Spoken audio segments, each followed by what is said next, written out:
Welcome to Off Balance, the podcast where faith, family, and business collide. I'm Dr. Brooks, a certified master life coach, transformational speaker, and author.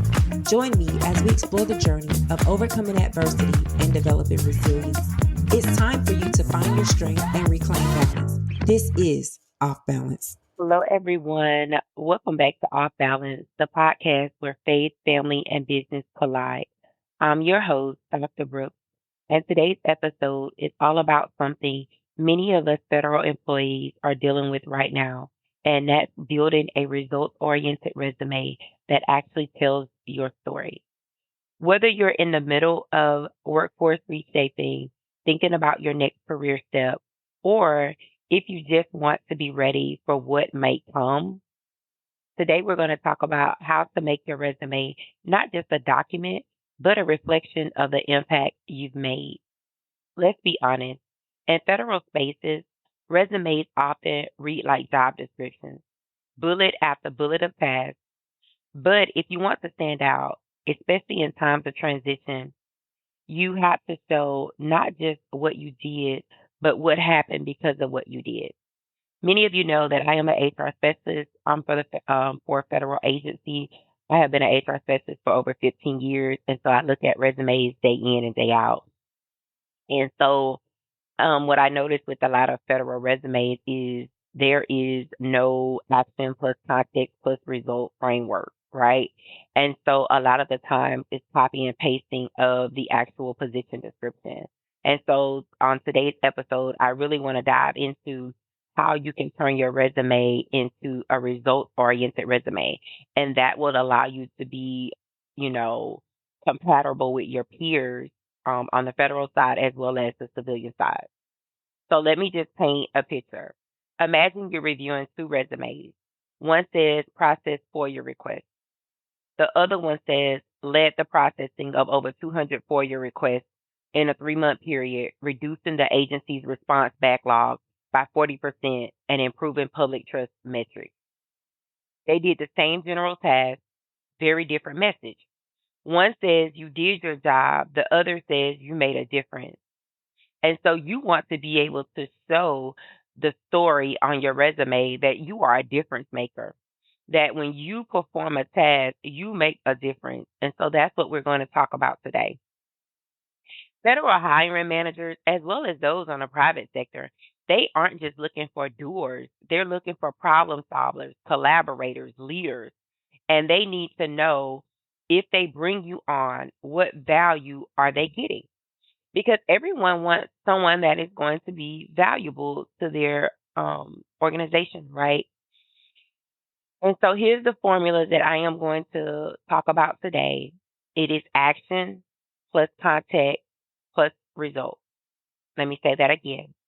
Action plus context plus result. So let me break it down for you. Action. What did you do?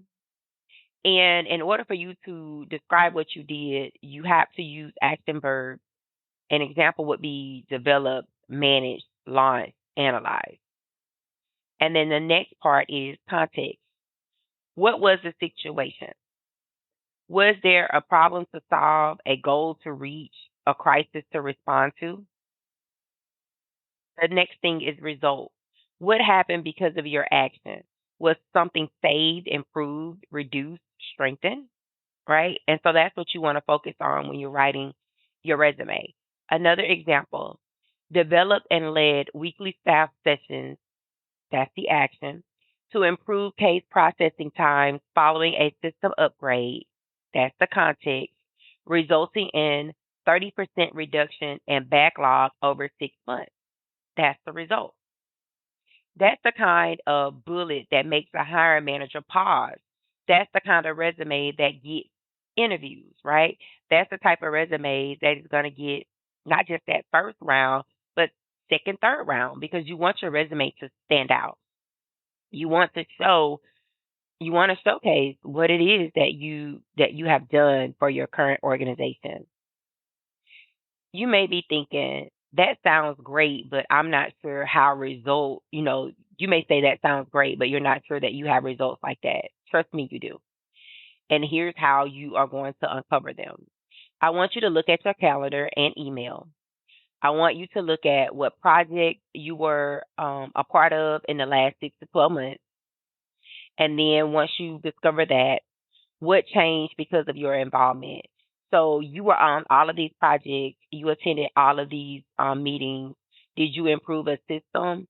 Did you save time? Did you help someone grow? Did you solve a tough issue?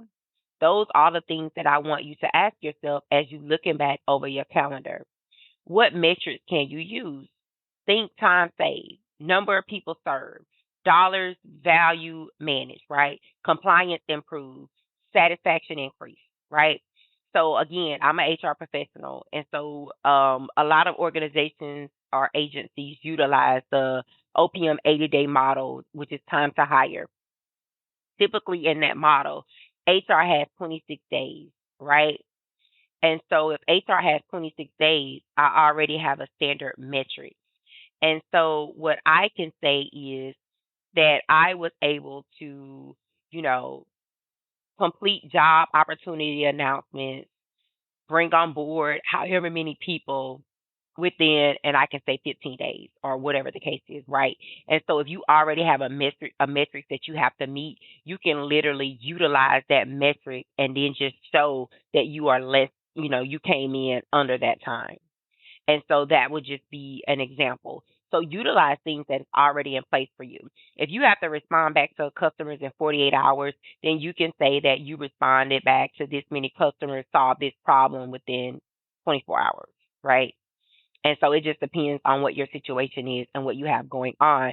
But that is what you want to do. You want to, and if you can't quantify it, quality it. Make sure it's quality, right? So an example of that would be coordinated logistics for three agency-wide events, improving employee engagement and interdepartmental collaboration. You notice that one did not have a quantity in it. That's fine, but it had quality in it. Coordinated logistics for three agency-wide events, improving employee engagement and interdepartmental collaboration. That's still powerful. It's still portable.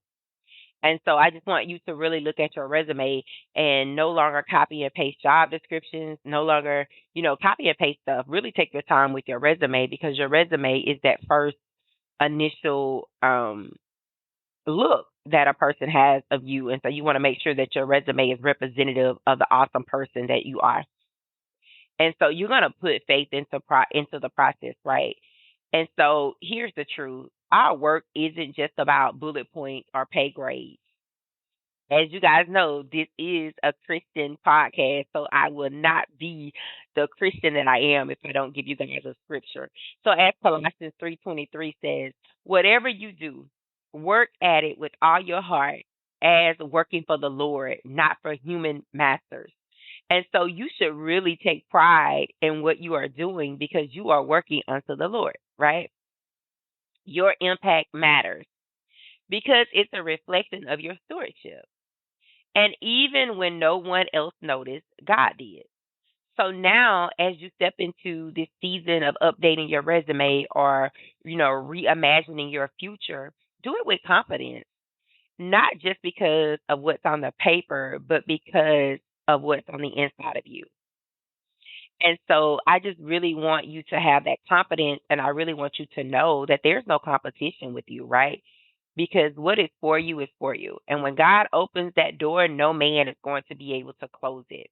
So even if you have been, not considered for promotions in the past, or even if you feel like you've been, looked over in the past, I can assure you that that was not your door. That was not your opportunity. And so I want you to shake it off and I want you to put yourself back out there and pray and ask God, what position do you want me to apply for? What company do you want me to work for? Sometimes we want to do things because it looks good on paper, but is that what God has for us, right? And so that's what I want you to get into the habit of doing. I want you to get into the habit of really seeking God when it comes to the positions in your career. And so this is what I want you to do to move forward this week. I want you to choose 3 to 5 key bullets on your resume to revise using action plus context plus result, right? And so don't overthink it. And let me say that again. Do not overthink it. Just really look at those bullets on your resume and see how can you change those. Revise it to use the action plus context plus results. And then after you do that, I want you to ask a trusted colleague or a friend or someone that your mentor or someone that you really, that you really trust their opinion to help you brainstorm your impact, right? Sometimes when we're in the workplace, we just go, and we don't even realize our impact. And so I want you to get with someone at work that you can really trust and just ask them, what impact do I make? What things have I changed? How am I helping the team? And so just get some feedback. And then I want you to start a wins. What's a wins? This is the document where you track your results as they happen. This is the place where you can brag on yourself. This is the place to where you boast yourself up. Boast yourself up to the point to where if somebody else found your document, they would say, oh my God, they are so arrogant, right? Because this is the place to where you are really going to write everything down so that you don't miss a beat. And so create that wins document. And most of all, believe that your work matters because it does. Sometimes depending on the situation, if we're not the one that's out in the front, if we're not the one that's on the center stage, then sometimes we may feel like what we do don't matter. But I can assure you, everything that you do matters. And if you want help with this, I have created a document that you can actually download in this episode description. So just download that document. Make sure you join my community. And I am considering doing like a mini guide or a workshop that can help people, kind of revise their resumes. And so again, just download that document, join my community, and then you will be receiving emails if I decide to do an upcoming workshop. So this was a short episode. I just wanted to teach you guys how to update that resume. Action plus context plus results. So thanks for hanging out today. If this episode encouraged or equipped you, do me a favor and share it with a friend or a colleague who's walking through a career transition. And don't forget, your resume is a tool, but your calling is so much greater.